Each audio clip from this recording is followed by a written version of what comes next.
What's up, everybody? It's me, Hoop Advisor. You can find me on Instagram under this name at least, but my name is Marcus, and this is Basketball Explained. Today, we're going to go over some simple elements of offense. All right, so about offense. Offense is designed to use a combination of movements, tools, talent in order to create a high percentage shot.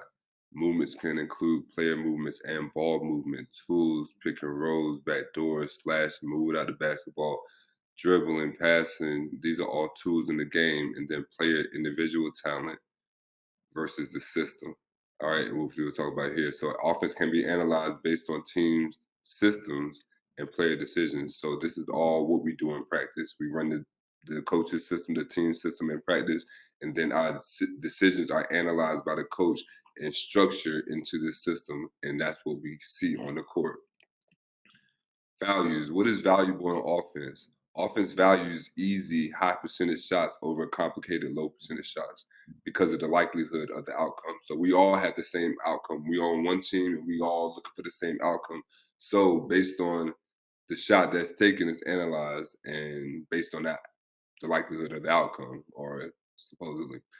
Offense is valuable only when it opposes the defense's goal. Valuable shots are often closer to the goal. They are valuable but not easy to attain because it opposes the defense's objective of keeping the ball away from the goal. So the defense is going to be more physical beside the goal. They're going to apply more pressure. They're going to take more chances. They're going to go for blocks. All these things have the opportunity to happen beside the goal, which require, again, value takes more effort, more skill, more energy, more IQ, more athleticism to consistently score near the goal. It takes these extra elements onto your player. These are the valuable things in offense. They all oppose the defense, and if you look at the connection, all right, for me to get to the goal, if I'm driving, it's going to take more energy. I'm driving on a man that's more physical. It's going to take more energy. I might have to be smart in the paint. I'm not going to be able to shoot every time I drive in the paint. Athleticism is going to have to increase. Eventually I might be dunking on people in the paint. But regardless of the fact, anything more valuable is going to take more effort. Just like IQ and energy, you can hit a back door, which is less physical energy, but it's going to take a certain IQ and timing to see that moment before it actually happens and set your man up to do it. All right, so concepts in basketball. So there is a clear tension between offense and defense. You see the pull and push effect, but that's the same tension that lies between your goals in the game. So that players is playing in front of you, or that scholarship that's on the table, or we can go to a combine and compete for coaches for like opportunities. But that's the concept that's always going to sit between you and your goals, and the goal is to keep chopping it your way so you can have the advantage, or learn things that you can use to chop it your way so that you can have the advantage. The statistics around the game is 4%. So from youth all the way up into you're a senior in high school, you're chasing the 4% chance, and every decision that you make is going to either push you towards it or away from it. That's men and women basketball. So the player goal, you have to work to separate yourself from the industry. That's the cliche. You have to find out what they need and design your play around that, because the industry focuses means it's a highly competitive market. And high competition means they can find any player to do it. So if you want to focus on shooting, that's a highly competitive market. What are you going to do differently? And you got to think about the type of investment it takes to beat this 4% number here.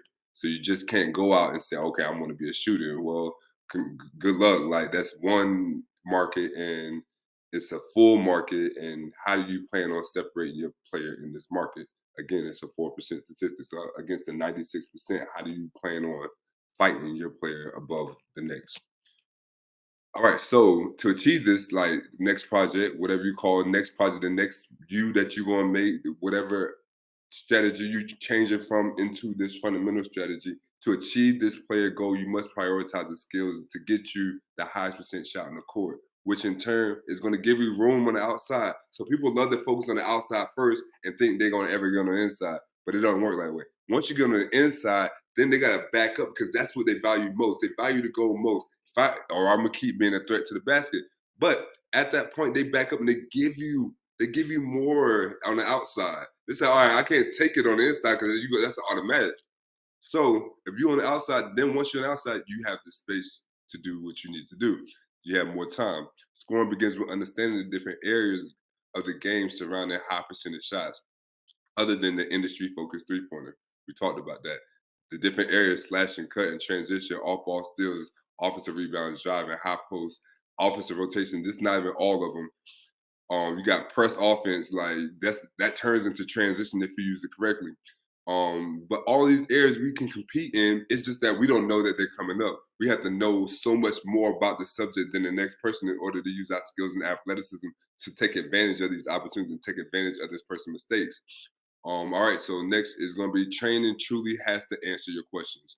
You cannot be a part of training and just do. That's what basketball players really think that they're getting better when they go to training. They do what the trainer go to practice, do what the coach asks them to do. You don't do this. This is the worst advice you can ever take. Do not just do what the coach asks you. You want to understand it before you do. I'm not saying that you got to sit there and ask every question you know the answer. That's not what I'm saying. But you want to ultimately know how this is connected in the game. He's telling me to do this, and in what area in the game am I going to do this? When, where, how should I get there? When am I late? Because you know it's only a certain window. Once you're late, you got to adjust to your lateness and try to catch up to that. So it's about understanding what moment you really looking for in the game. What are you looking to achieve? And once you understand that, then you can start answering some of these other questions that you have. But there's no way you're going to accurately execute your position, your role, or task without understanding what it is that you're supposed to do. All right. So ask the questions if necessary and never just do. There's no way you're going to find success on in competition and getting just starting minutes or more minutes by sitting there in an unknown state. All right. So next, the strategies is going to be understanding the fundamental elements behind ball handling, shooting, and passing. That's where it all starts. Then you got your other elements that we just talked that also can be added on to these to maximize competition, to maximize your players' ability to compete. Strategy two, you want to limit waste. You limit waste also in areas by doing what you're supposed to do, doing what like here it says understand the skills your player needs in order to efficiently and effectively compete in their position, but you also do by not doing what they don't need. So we'll go over. Thought we had two examples coming up, but I don't see them. I'll give you examples anyway. And then the third strategy is going to be how to incorporate your players' individual skills into a systematic fundamental basketball system. So you never know what kind of system you're going to play in, if the system is even productive, what coach you're going to have. You don't know what type of help you're going to have. You might have the best equipment, but no sound knowledge. But here go the example. So limit waste. You'll limit waste by, like, for example, a big man, a 4 or 5 man shooting threes before they understand post offense. You're not a threat to the basket for you to be open at the 3 point line. You see what I'm saying? Like, and splitting the two is not gonna it's not gonna give you anything. It's gonna put you on the average, and we're looking to get above the average. So we have to be sound in our position before we start adding attributes. We have to be sound in ball handling before we start adding athleticism. We have to be sound before we start and sound in level one before we go to level two, where everything we do at level two is going to be null and void in the areas that are missing level one because you don't understand the truth behind what you're doing. This is going to be the first video. This is where you can contact me at my socials. Instagram, Hoop Advisor, or Basketball Explained, TikTok, Basketball Explained. Again, my name is Marcus Oliver. It's been a pleasure. We're going to talk about offense a lot more. I think we're going to do, now we're going to do all basic. We're going to go all the way across the board. So we're going to do offense, then we're going to do defense, then we're going to do break down the game into 8 parts. We're going to do that. All right. So thank you for tuning with me. Talk to you soon.